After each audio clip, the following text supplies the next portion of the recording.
Sejam muito bem-vindos a mais um episódio do Na Bíblia Pode. É um imenso prazer ter você aqui conosco mais uma vez para estudarmos a palavra do Senhor. Você pode perceber aí que a gente está com um estúdio um pouco diferente. Nós estamos com uma estrutura improvisada, uma estrutura móvel aqui no meu apartamento, para que nós não deixássemos de ter esse momento de estudo da palavra de Deus, que é o nosso compromisso aqui todos os domingos e todas as quintas-feiras para juntos estudarmos a palavra de Deus. Nós continuamos a série bíblica Jesus, o Restaurador da Vida, e hoje nós iremos para a lição de número 8, capítulo de número 40 aqui do Na Bíblia Pode, né? Deixa o podcast, episódio número 40, mas lição número 8 do nosso estudo bíblico. Pega a sua Bíblia, deixa aí contigo. Se você está aqui pela primeira vez, inscreva-se neste canal, nos siga também no Instagram, Adventistas Lauro de Freitas, e também @na Bíblia Pode. Lá você vai ficar informado dos novos episódios e de muitas recortes e algumas programações que nós divulgamos através do Instagram também. Mas acompanhe aqui o YouTube do Adventistas Lauro de Freitas para que você possa estudar a palavra de Deus, assistir a cultos e outras programações que teremos aqui. Sem mais delongas, pegue a sua Bíblia, feche seus olhos, abra o seu coração e vamos pedir que Deus nos dirija nesse estudo. Oremos. Querido Pai, te agradecemos, Senhor, pela oportunidade que o Senhor nos concede hoje de estudarmos a Tua Palavra. Seja com o nosso amigo que está estudando a Bíblia através desse canal do YouTube e que o Teu Santo Espírito possa preencher seu coração, né? Esvaziá-lo de si mesmo, assim como a mim, mas para que nós sejamos preenchidos por Ti e que, ao ter contato com a Tua poderosa palavra, haja em nós transformação em nome de Jesus. Amém. Nós vamos estudar sobre a vida eterna. Mas para falar sobre vida, a gente vai acabar estudando um pouco sobre a morte. Abra sua Bíblia aí no livro de João, capítulo 11. Vamos ler os versos de 1 a 45. E esse trecho da Bíblia vai falar sobre a ressurreição de Lázaro. Abra sua Bíblia no capítulo 11, verso 1 até o verso 45. Vamos ler a palavra do Senhor. Estava enfermo Lázaro, de Betânia, da aldeia de Maria e de sua irmã Marta. Esta Maria, cujo o irmão Lázaro estava enfermo, era a mesma que ungiu com o bálsamo o Senhor e lhes enxugou os pés com os seus cabelos. Mandaram, pois, as irmãs de Lázaro dizer a Jesus: Senhor, está enfermo aquele a quem amas. Ao receber a notícia, Jesus disse: Esta enfermidade não é para a morte, e sim para a glória de Deus, a fim de que o Filho de Deus seja por ela glorificado. Ora, amava Jesus a Marta e a sua irmã e a Lázaro. Quando, pois, soube que Lázaro estava doente, ainda assim se demorou 2 dias no lugar onde estava. Depois disse aos discípulos: vamos outra vez para a Judéia. Disseram-lhe os discípulos: Mestre, ainda agora os judeus procuravam apedrejar-te, e voltas para lá? Respondeu Jesus: Não são 12 as horas do dia?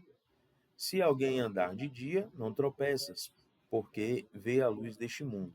Mas se andar de noite, tropeça, porque nele não há luz. Isto dizia e depois lhes acrescentou: Nosso amigo Lázaro adormeceu, mas vou para despertá-lo. Guarda aí essa frase.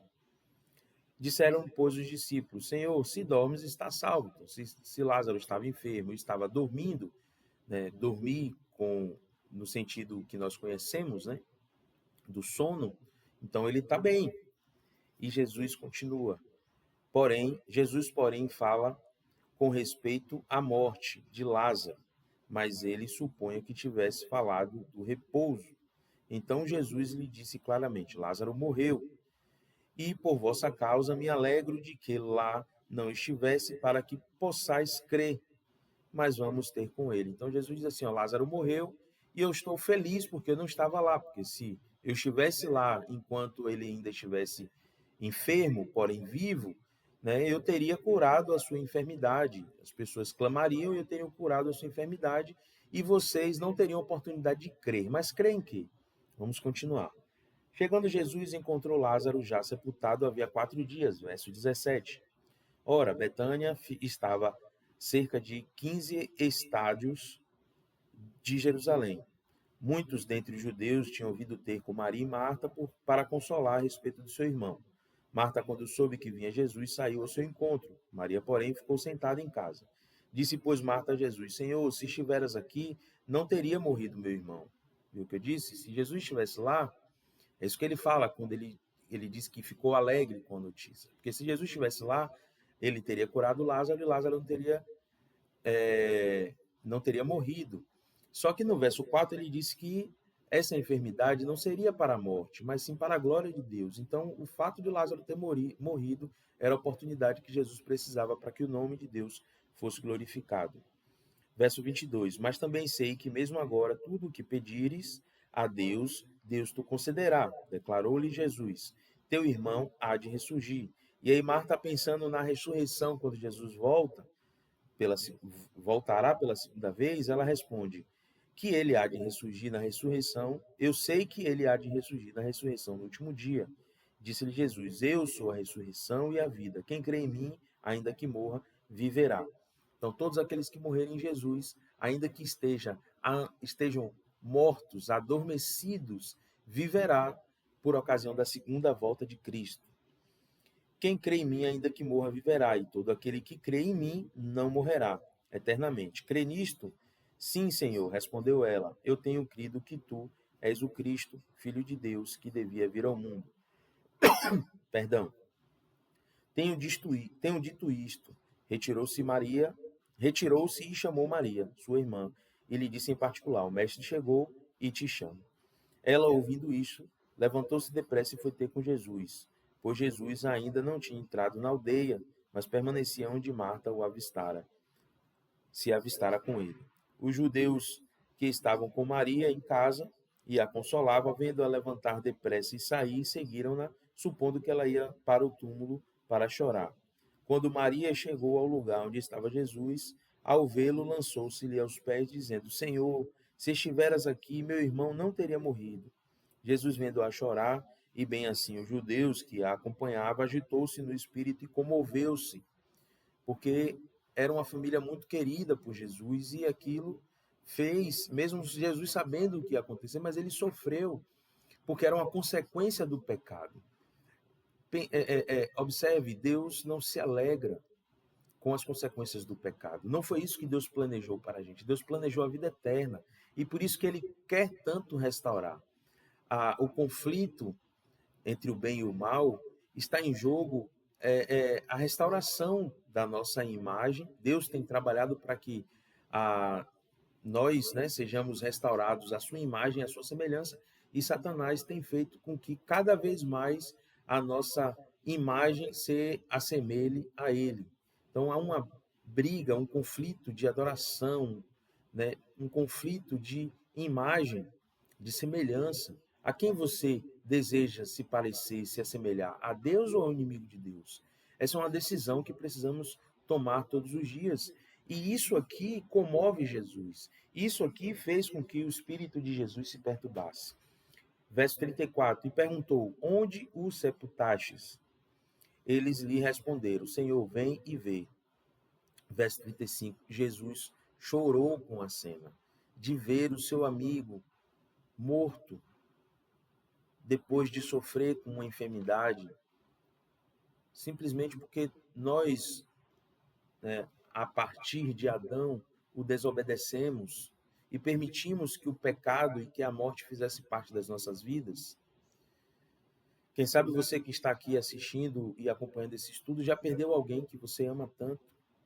E isso causa um vazio no seu peito, como causa no meu. Eu lembro da minha avó, mãe de minha mãe. Não que outras pessoas não fossem importantes, mas minha avó, Eufrosina, carinhosamente chamada de Dite, ela fez parte diretamente da minha vida, porque eu morei anos com ela. Enquanto minha mãe trabalhava, eu passava o dia depois da escola com minha avó e a gente tinha o hábito, a convivência diária. Então, quando minha avó descansou e louvado seja o nome do Senhor, que ela descansou no Senhor, crendo em Jesus, servindo a Deus, aceitando a Ele como seu Senhor e seu Salvador, e naquele dia, quando o Senhor voltar, eu sei que ela será ressuscitada para a vida eterna. Quando ela descansou, mesmo sabendo disso, eu chorei, e até hoje ela me causa uma falta tremenda. E é por isso que Jesus chora, por isso que ele se comove, por isso que o seu espírito se agita. Então disseram os judeus: Vede quanto o amava. Mas alguns objetaram: Não podia ele, que abriu os olhos ao cego, fazer que este não morresse? Jesus, agitando-se novamente em si mesmo, encaminhou-se para o túmulo. Era este uma gruta, cuja entrada tinha sido posto uma pedra. Então ordenou Jesus: Tirai a pedra. E disse-lhe Marta, irmã do morto: Jesus, Senhor, já cheira mal, porque já é de 4 dias. Respondeu-lhe Jesus: Não te disse eu que, se creres, verás a glória de Deus? Perdão. Tiraram então a pedra, e Jesus, levantando os olhos para Deus, disse: Pai, graças te dou, porque me ouviste. Aliás, eu sabia que sempre me ouves, mas assim falei por causa da multidão presente, para que creiam que tu me enviaste.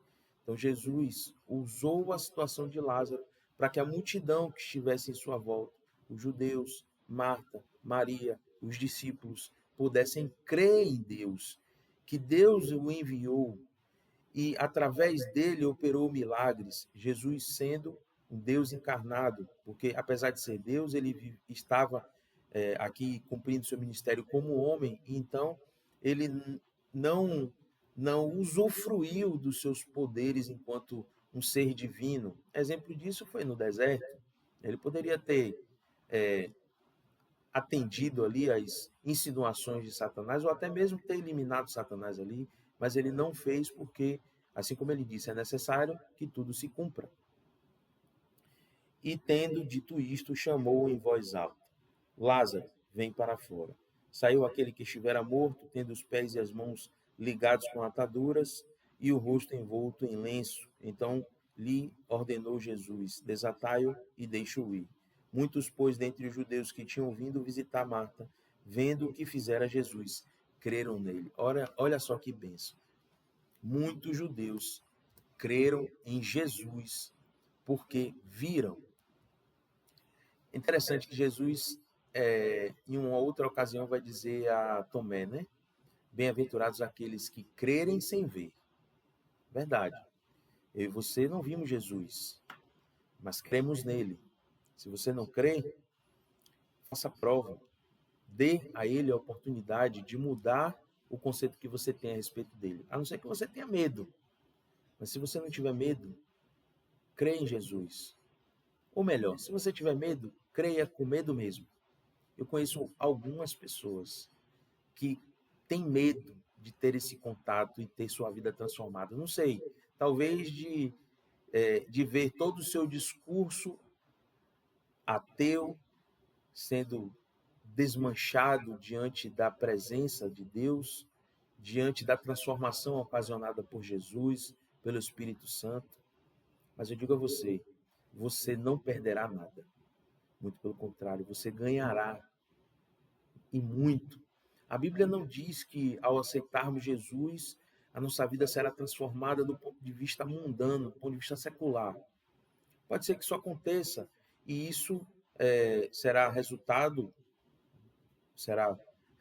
do seu esforço, aliado com a obediência a Deus. Mas Deus não quer que você o aceite para que você se torne uma pessoa próspera do ponto de vista material. Ele quer que você o aceite porque esse mundo já está com os dias contados e ele quer viver com você no céu para sempre. Lembre no último estudo, nós estudamos ali um pouco sobre o santuário. Deus ordenou que Moisés construísse um santuário, modelo do que tinha no céu, Êxodo capítulo 25, verso 8, se eu não estou enganado, para que ele habitasse no meio do seu povo. E lá em Apocalipse 21 ele vai dizer que a cidade santa vai descer, bela, ataviada como se fosse uma noiva, né, para ali encontrar-se com o seu noivo no casamento. Lá não vai haver choro, nem pranto, nem dor, a morte não vai mais existir. E ali Deus será o nosso Deus, e nós seremos os seus servos, e Deus habitará naquele lugar. Observe que o desejo de Deus, desde o Éden, de habitar no meio de nós, não foi esquecido por ele. Deus foi cesseado a Deus o direito de ter contato pessoal, face a face conosco, quando o pecado passou a fazer parte da nossa vida, a partir ali de Adão e Eva, né? Da desobediência de Adão e Eva, consequentemente a nossa. Então, depois que Deus foi tirado de Deus esse direito, ele pede a Moisés um santuário e ele diz ali em João, por exemplo, 14, que ele foi preparar um lugar para que onde ele estiver, nós estejamos também com ele. E lá no finalzinho do Apocalipse ele diz que ele será o nosso Deus e Deus estará conosco. Entende? Aqui, Jesus, através da história de Lázaro, está falando comigo e com você que esse milagre aqui foi para que creiamos nele, para que aquelas pessoas crescem nele e nós também. Mas vamos aqui continuar vendo agora as questões. Nós vamos ter aqui 9 questões, nós vamos abrir 9 textos bíblicos para respondê-las. O que Jesus falou sobre a vida eterna. Pergunta de número 1. Quem criou o homem? Essa pergunta é fácil, hein? Quem criou o homem? E aí? Responde aí quem criou o homem. Gênesis 1, 27. E criou Deus o homem à sua imagem. A imagem de Deus o criou. Homem e mulher os criou. Quem criou o homem? Deus. Questão de número 2. Como o Senhor deu a vida ao ser humano? Gênesis 2, verso 7. Princípio de tudo. E formou o Senhor Deus o homem do pó da terra, e soprou em suas narinas o fôlego de vida, e o homem foi feito alma vivente. Algumas versões, na minha aqui, vai dizer: e o homem passou a ser alma vivente. Qual a diferença de ser e ter? Nós somos alma vivente, fruto da ligação de 2 elementos: pó da terra, matéria, fôlego de vida, sopro de Deus. Imagine luz, uma lâmpada. Eu tenho uma lâmpada aqui acima, uma lâmpada aqui na minha frente. Esse recurso, né, é formado por dois elementos: lâmpada e eletricidade. Lâmpada, matéria, eletricidade, a energia, o fôlego. Juntando, dá luz. Um sem o outro não existe. Ou seja, nós não temos uma alma, não foi dado a gente alma. Foi nos dado um fôlego e nós passamos a ser uma alma. Logo, quando nós morremos, a matéria volta para a matéria e o fôlego, que é de Deus, volta para Deus. Não fica por aí circulando, vagando, né, evoluindo, reencarnando. Esse não é um conceito bíblico. Observe, a Bíblia não fala sobre isso. Nós vamos ver nas próximas questões. Questão de número 3, o que é a morte? Eclesiastes, verso 12, capítulo 12, verso 7. Abra a sua Bíblia. O texto está na tela, mas abra a sua Bíblia, porque com a Bíblia a gente consegue ver, às vezes, o texto seguinte, o verso anterior, o verso posterior. E Eclesiastes está aí logo depois de Provérbios, capítulo 12, verso 7. Vai dizer: e o pó volte à terra como era, e o espírito volte para Deus que o deu. Olha só. O que é a morte? É a dissociação desses 2 elementos: fôlego e matéria. Morreu, a matéria volta para a terra e o fôlego volta para Deus, que é quem deu. Não sou eu que estou dizendo, é a palavra do Senhor. Eu tenho certeza que a sua Bíblia está falando isso também. Questão de número 4, qual era o plano de Deus para o ser humano? Gênesis 2, 16 e 17. E ordenou o Senhor Deus ao homem, dizendo: de toda árvore do jardim comerás livremente, mas da árvore do conhecimento do bem e do mal não comerás, porque no dia em que dela comeres, certamente morrerás. Deus estava nos privando da morte. O plano de Deus era que vivêssemos eternamente. Deus estava nos protegendo de conhecer a morte. Viver eternamente, esse era o plano de Deus. Mas nós desobedecemos a partir dos nossos primeiros pais, Adão e Eva, e por isso passamos a conhecer a morte. Questão de número 5. O que os mortos sabem? Ainda em Eclesiastes, se sua Bíblia estiver aberta, volte aí uma página, versos 5, 6 e 10. Olha só que interessante. Porque os vivos sabem que hão de morrer. Essa é uma certeza que nós temos. Mas os mortos nada sabem, nem tampouco terão eles recompensa, porque a sua memória jaz no esquecimento. Verso 6. Amor, ódio e inveja, para eles já pereceram. Para sempre não têm eles parte em coisa alguma do que se faz debaixo do sol, ou seja, aqui nessa terra. Verso 10. Tudo quanto te vier à mão para fazer, faze-o conforme as tuas forças, porque no além, para onde tu vais, não há obra, nem projetos, nem conhecimento, nem sabedoria alguma. Os mortos nada sabem. O que você tiver que fazer, faça em vida. Se você tiver que pedir perdão, peça em vida. Se você tiver que amar, ame em vida. Se você tiver que aceitar a Jesus, aceite em vida. Existe, inclusive, uma teologia que diz que você pode aceitar Jesus pelos seus antecedentes ou por aqueles que morreram, né, já estão mortos, e você pode aceitar Jesus através dele. Não é isso que a Bíblia diz. Faça o que você tiver que fazer enquanto estiver vivo, enquanto tem força. Os mortos não têm ação nem poder nenhum em nada debaixo do sol, porque eles estão descansando, disse Jesus. Nós vimos aqui em Lázaro. Lázaro dorme. Ah, Senhor, mas se ele dorme, então ele está salvo. Não. Lázaro morreu.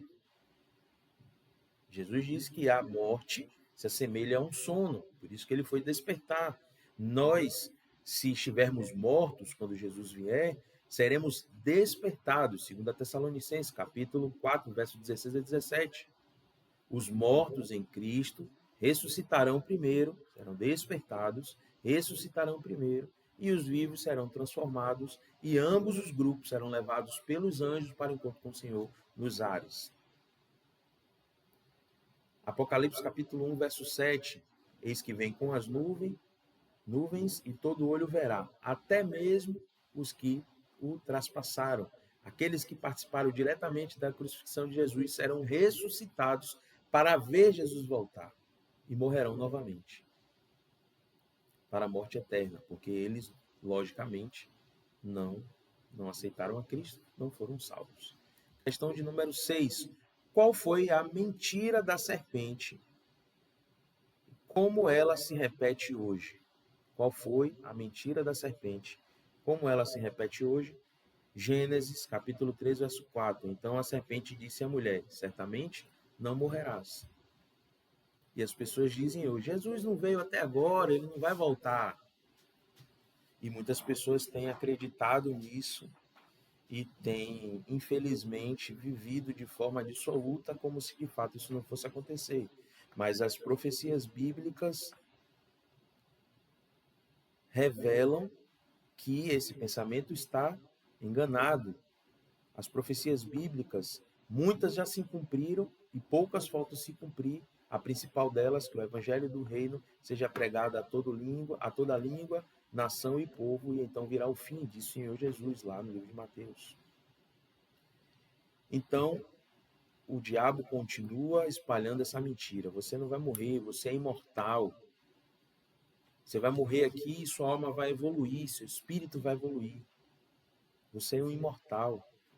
Mentira. A vida eterna, como disse Jesus lá em João, se creres, verás a glória de Deus. Se creres, verás a glória de Deus. Quem crê e for batizado, Marcos 16, será salvo.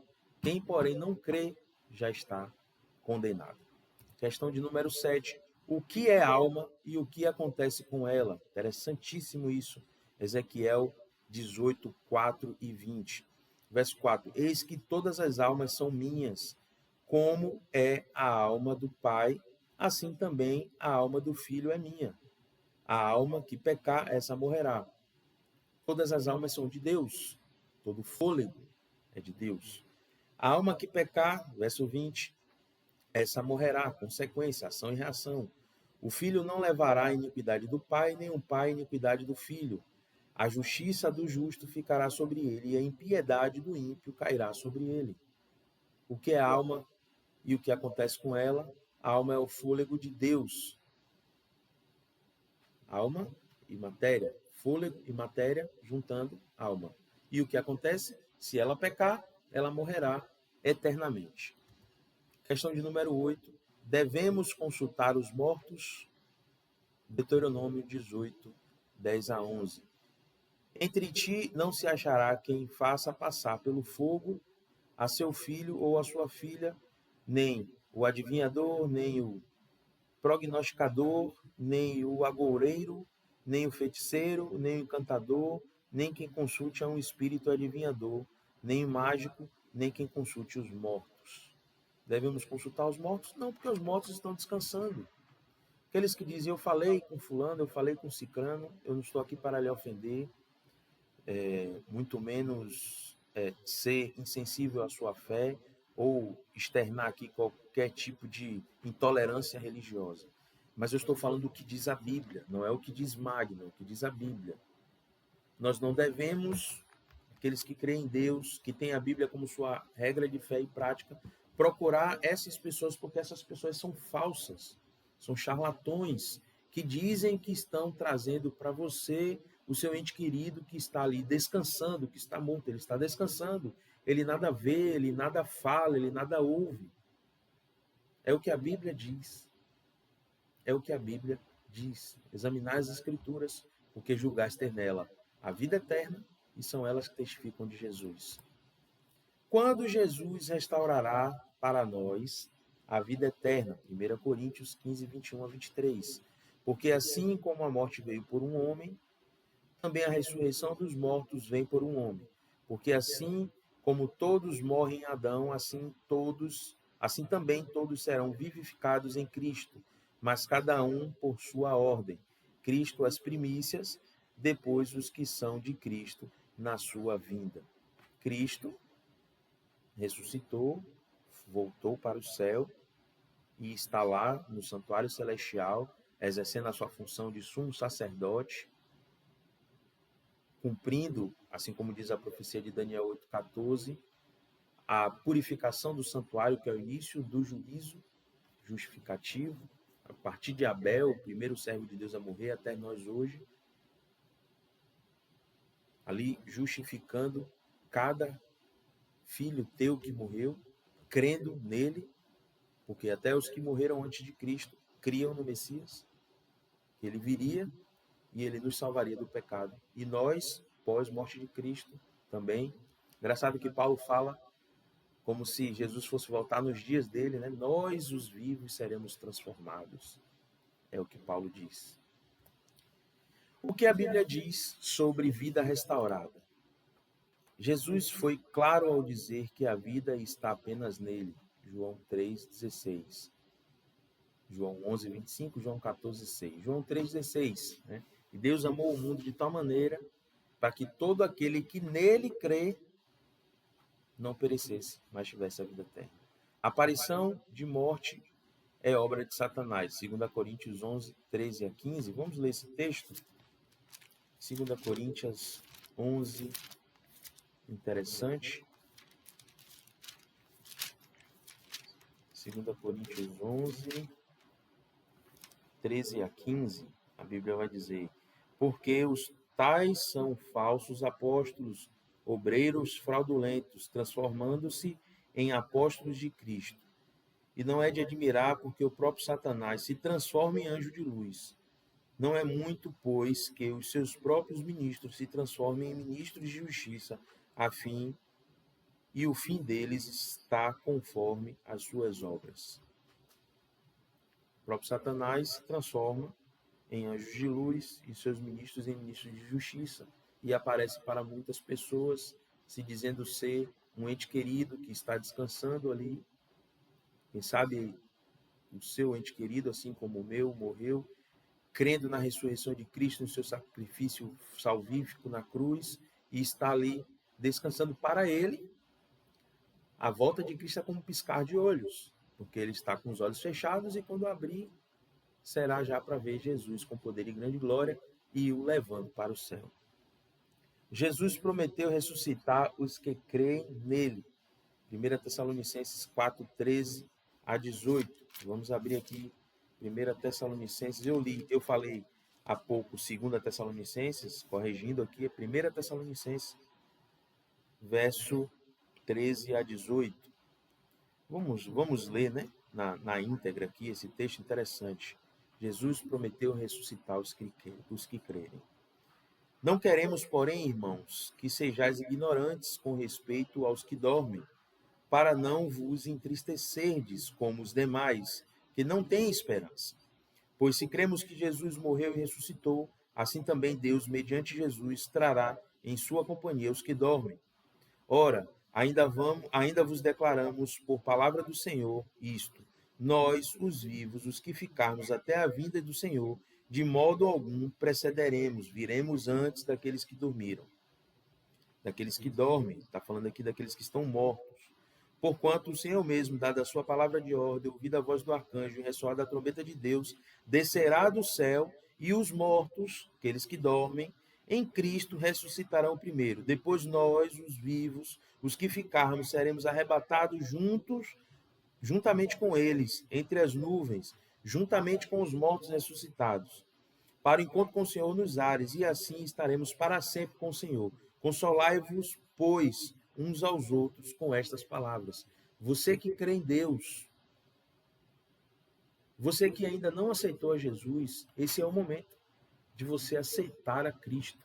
Eu não posso terminar, nós já estamos caminhando para o fim, sem fazer esse apelo a você. Creia em Jesus, creia na palavra de Deus. Não é o que eu estou falando, eu estou aqui abrindo textos bíblicos para que você leia na sua Bíblia. Não é a minha Bíblia, não é a Bíblia adventista, não é a Bíblia batista, presbiteriana, metodista, é a palavra de Deus. Nós lemos aqui, nós estudamos aqui no primeiro episódio. Se você perdeu, volte lá no primeiro episódio, nós estudamos sobre as Escrituras. Aproveite e assista os outros 7 episódios, são bem curtinhos aqui, 20 a 30 minutos. Nós temos a oportunidade de conhecer o que Deus falou a respeito de todos os assuntos, e aqui nós estamos falando da vida eterna. Sempre foi desejo de Deus que vivêssemos eternamente, mas por desobediência passamos a ter contato com o pecado e com isso a morte. A alma que pecar, essa morrerá. O salário do pecado é a morte, diz Paulo na carta de Romanos. Mas Deus quer restaurar isso, restaurar, acabar com a morte, para que nós vivamos com Ele para sempre aqui, como diz 1 Tessalonicenses 4, 13 a 18. O nosso compromisso de fé, seu e meu. Se eu morrer antes de Jesus voltar, quero fazer parte da ressurreição dos justos. Por isso, comprometo-me a viver na companhia de Cristo. E aí, você se compromete a viver na companhia de Cristo? Esse seu compromisso, esse meu compromisso é com o Senhor. Nós vamos orar neste momento. Antes de orar, eu quero deixar aqui já os textos para que você possa estudar um pouco mais sobre a vida eterna. Atos 17, 30 a 31, Romanos 8, 31 a 39 e outros textos de 1 Coríntios, para que você possa estudar um pouco mais sobre a vida eterna, né? E até o nosso próximo encontro, que será na quinta-feira, depois do Carnaval. Nós vamos orar neste momento. E a minha oração é para que você, que ainda não aceitou a Cristo, tenha a oportunidade. Hoje, a Bíblia diz, se hoje ouvires a voz do Espírito Santo, não endureçais o coração. Apocalipse 3 vai dizer que eu estou à porta e bato. Se ouvires a minha voz e abrir a porta, eu entrarei e cearei contigo. Jesus está à porta. Através desse estudo, ele está lhe dando a oportunidade de conhecer a verdade, aceitar a verdade e viver de acordo com essa verdade até que ele venha. ainda que a morte te alcance, que eu e você morramos com essa esperança de que Ele voltará e nos levará deste lugar para estarmos com Ele no céu para sempre. Oremos.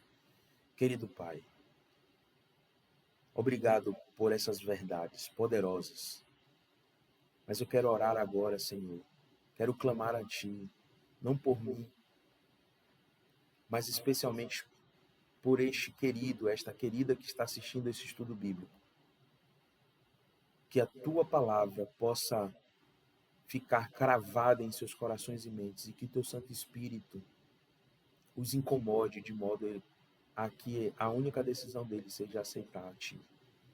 Não porque eu estou falando, não porque um pastor ou porque eles ouvirem em algum lugar, mas porque a Tua palavra foi revelada a ele nesta noite, através deste programa, através desta classe bíblica.